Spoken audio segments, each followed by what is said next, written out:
Voici un petit regard de ce qu'on a fait le mardi des FJ spéciales Kumi.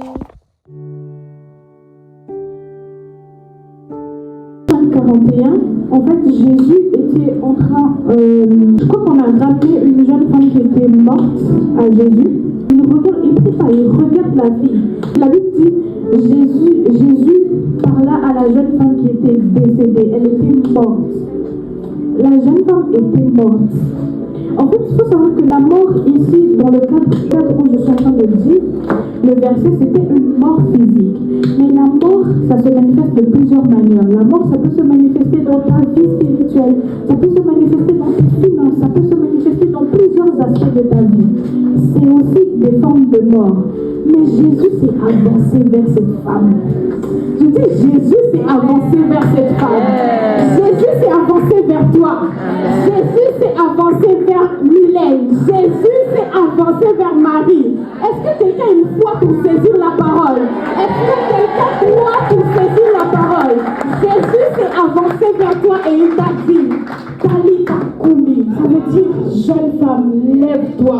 C'est le moment de te lever. C'est le moment que tes finances se lèvent. La précarité est là, ça doit sortir de nos vies. On peut continuer comme ça n'a aucun sens. Ça n'a aucun sens.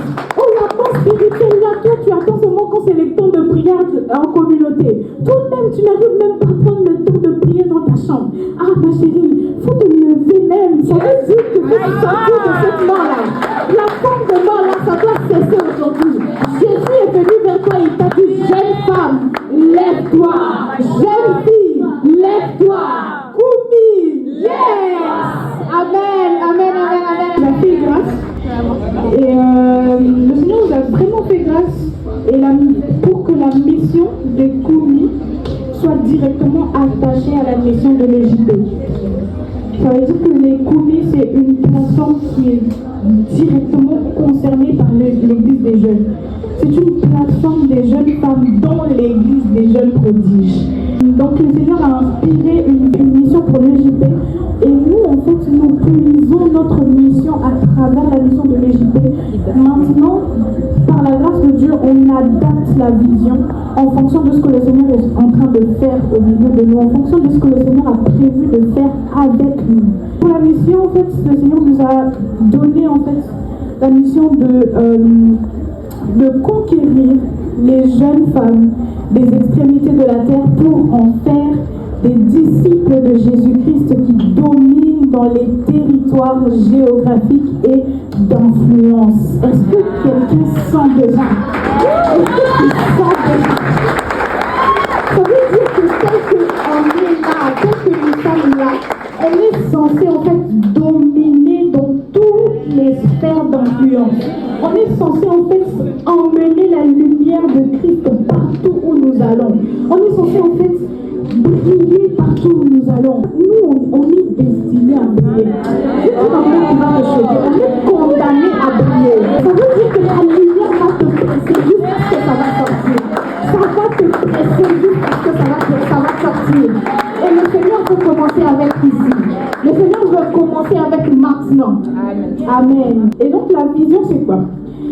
La vision, c'est de travailler à la restauration de l'âme et l'appropriation de notre identité en Christ afin de conquérir les territoires et bâtir avec Christ. N'est-ce pas que Christ a dit qu'il veut bâtir son église avec nous? Et nous, en fait, c'est qu'on veut, c'est d'abord, avant toute chose, renverser les forteresses, renverser les faux raisonnements, guérir complètement de tout ce qui était en train de nous accabler jusqu'ici, afin maintenant de nous approprier notre identité en Christ et aller dans les nations pour manifester Jésus. Devenir nous aussi des instruments par lesquels d'autres vont être guéris, d'autres vont être restaurés, d'autres vont avoir maintenant la mentalité de Christ. En fait, comprendre qu'ils ne sont pas obligés de vivre de cette manière-là.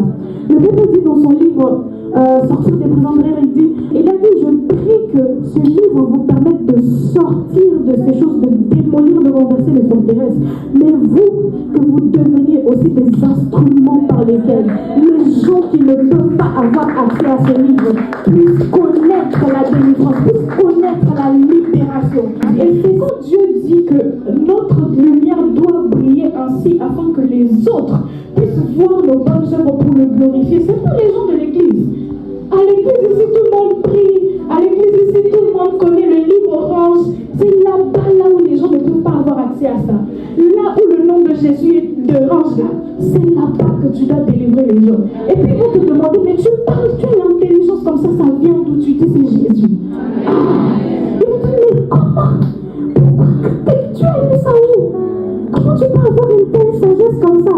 Et puis tu vas dire, non, c'est pas moi. C'est Jésus qui fait ça. C'est le doigt de Dieu.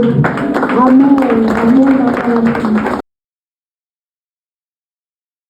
Droit légal à l'ennemi de vous tendre les pièges et de vous détruire. Ça veut dire. Est-ce que quelqu'un a entendu?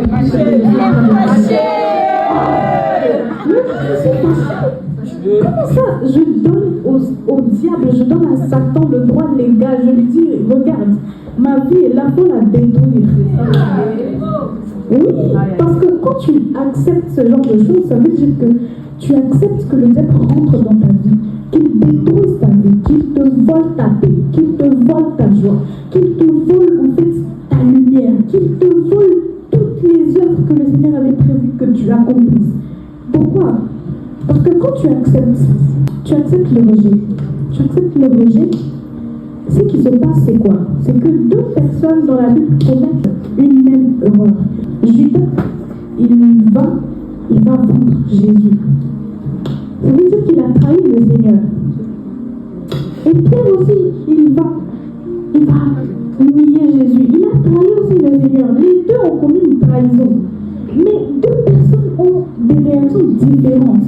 L'autre qui revient et qui demande pardon. Un autre qui est dans sa tête qui se dit, on ne va pas me pardonner. Pourquoi tu penses ça? Pourquoi tu penses ça? Le diable vient te dire que parce que tu as fait ceci, parce que tu as agi de telle manière, parce que tu as parlé de telle manière, on ne va plus te pardonner, on ne va pas t'aimer. De toute façon, il faut seulement que tu disparaisses. Il ne faut plus venir à l'église parce qu'on a dit ça de toi, parce qu'on t'a crié dessus, parce que tu as fait ceci, parce qu'on t'a réprimandé, parce que tu as agi de telle manière. Il faut que tu fuis la maison parce que tes parents t'ont dit ceci. Il ne faut même plus marcher avec tes amis chrétiens parce qu'à chaque instant quand tu fais ça, ils viennent te reprendre sur les actes que tu manifestes, etc. Et toi tu te dis, ok, ça veut dire que je dois m'en aller parce que personne ne m'aime ici. Ça veut dire que je dois m'en aller parce que personne ne m'aime ici. Et ce qui se passe, c'est quoi? C'est que quand Judas, après avoir réalisé qu'il avait trahi le Seigneur, il fait quoi? Il s'en va et il se pend. Tu vois de quelle manière le diable peut venir rentrer dans ta vie et détruire ta vie? La Bible dit que le Seigneur est miséricordieux.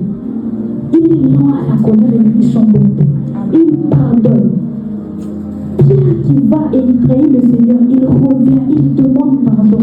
Et le Seigneur le pardonne. Et le Seigneur fait de lui un pilier pour l'Église. Comment toi, dans ta tête, tu te dis seulement la seule solution, c'est que j'aime me pendre? Qui a dit que tu devais aller te pendre? Toi-même, tu as ouvert la porte au diable, tu as dit rentre et viens détruire ma vie. C'est pas possible, ça doit s'arrêter. Je dis non pour casser. Oui.